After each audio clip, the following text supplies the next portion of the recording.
বিশ্ববিদ্যালয় পর্যায়গুলোতে এসে চাইলেও ছেলেমেয়েরা পর্দা মেনটেন করতে পারে না। আপনার পরামর্শ চাই। দেখুন, প্রতিকূল পরিবেশে টিকতে পারাটাই তো সার্থকতা, এটাই তো বীরত্ব, এটাই তো সাহসিকতা। মুসলিম যুবক মুসলিম যুবতীর সার্থকতার জায়গাটাই এখানে যে তারা তাদের চরিত্রকে সংরক্ষণ করবে আল্লাহর নির্দেশ এবং মুহাম্মদ সাল্লাল্লাহু আলাইহি সাল্লামের আদর্শকে বাস্তবায়ন করতে গিয়ে। তাদের জীবনে তাদের চরিত্রকে কোনোভাবে কালিমাযুক্ত তারা করবে না, এটাকে তারা সেভ করবে। মুসলিম যুবক তো খালিদ বিন ওয়ালিদের সন্তান। খালিদ বিন ওয়ালিদের সন্তান যদি একটা হারাম রিলেশনের হাতছানি পেয়ে সে যদি সেখানে মাথা নত করে ফেলে, সে যদি সেখানে দুর্বল হয়ে পড়ে, সে যদি সেখানে হারিয়ে যায়, সে যদি সেখানে হেরে যায়, তার চরিত্র তার আদর্শ যদি সেখানে দুর্বল হয়ে যায়, এই মুসলিম যুবক কিভাবে খালিদ বিন ওয়ালিদের ভূমিকা পালন করবে? এই যুবক কিভাবে ওমর ইবনুল খাত্তাবের ভূমিকা পালন করবে?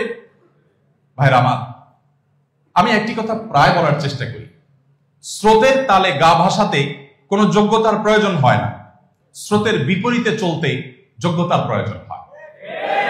আপনি যদি প্রতিকূল পরিবেশে নিজের ঈমানকে, নিজের চেতনাকে, নিজের আদর্শকে, নিজের তাকওয়াকে, নিজের আল্লাহভীতিকে, নিজের চরিত্রকে সংরক্ষণ করবার সংগ্রামে বিজয়ী হন, তো মনে রাখবেন আপনার হাত ধরেই আবার ইসলামের সেই সোনালী দিন ফিরে আসবে।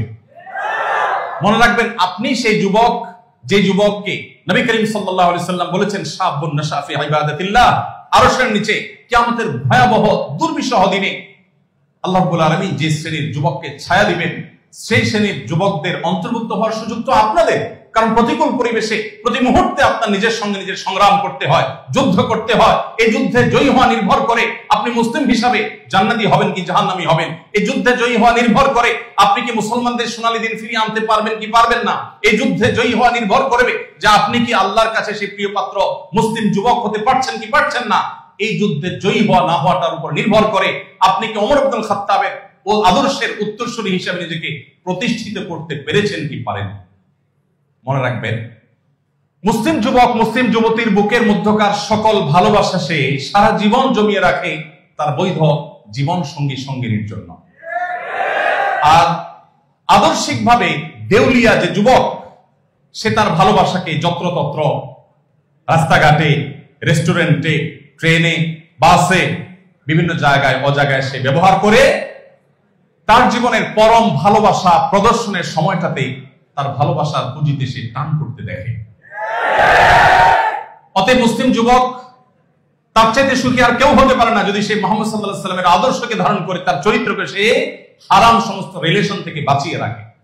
মনে রাখবেন, পশ্চিমারা তাদের অনেক কিছু নেওয়ার আছে আমাদের কাছে, তাদের জ্ঞান বিজ্ঞান, তাদের তথ্য প্রযুক্তি, তাদের অবকাঠামো, তাদের অনেক কিছুকে আমরা অবশ্যই ধারণ করার চেষ্টা করব, আমরা অনুসরণ করার চেষ্টা করব, আমরা আলোকিত হওয়ার চেষ্টা করব। কিন্তু মনে রাখবেন, লাইফস্টাইল, সংস্কৃতি এবং বিশেষ করে পরিবার ব্যবস্থাপনায় আমরা তাদের চাইতে এত বেশি এগিয়ে যে তথ্য প্রযুক্তিতে, জ্ঞানে বিজ্ঞানে তারা যদি আমাদের চাইতে 100 বছর এগিয়ে থাকে, পরিবার ব্যবস্থাপনায় আমরা তাদের চাইতে 200 বছর এগিয়ে আছি। আপনার আমার মধ্যে যেন হীনমন্যতা না থাকে।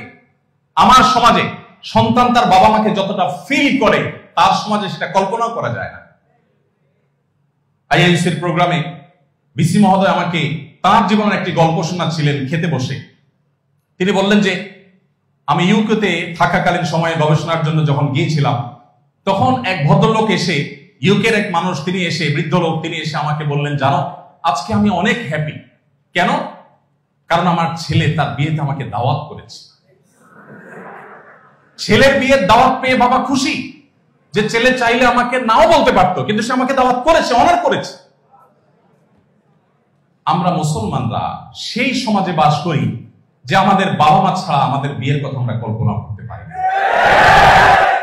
আমাদের বিয়েতে পাত্র বা পাত্রী হিসাবে আমাদের গুরুত্ব সবচেয়ে বেশি হলেও সবচেয়ে সম্মানের জায়গাটা আমাদের মা বাবারা পেয়ে থাকেন। অতএব মুসলমানরা তাদের সে সমস্ত সস্তা সংস্কৃতি আমদানি করা, এটা কখনো মুসলমানকে সাজে না।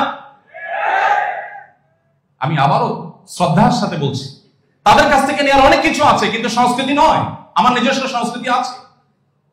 আপনারা বিশ্ববিদ্যালয় পড়ুয়া, আপনাদেরকে নির্ধারণ করতে হবে আগামীর বাংলাদেশ কেমন হবে, এবং সেটার জন্য আপনাদের চরিত্রকে হেফাজত করার সর্বান্তকরণ প্রচেষ্টা আপনাদের চালাতে হবে।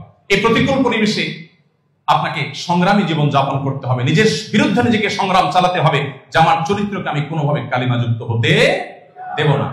আল্লাহ রাব্বুল আলামিন আমাদের সবাইকে সেই তৌফিক দান করুন। তো এর জন্য প্রধান এবং প্রথম করণীয় হলো নিজের প্রতিজ্ঞা, নিজের প্রচেষ্টা এবং দিনদার তাকওয়া অর্জন করেছে এরকম একটা সোসাইটি মেনটেন করা। এর মাধ্যমে মানুষ এই হারাম রিলেশন থেকে বেঁচে থাকতে পারে।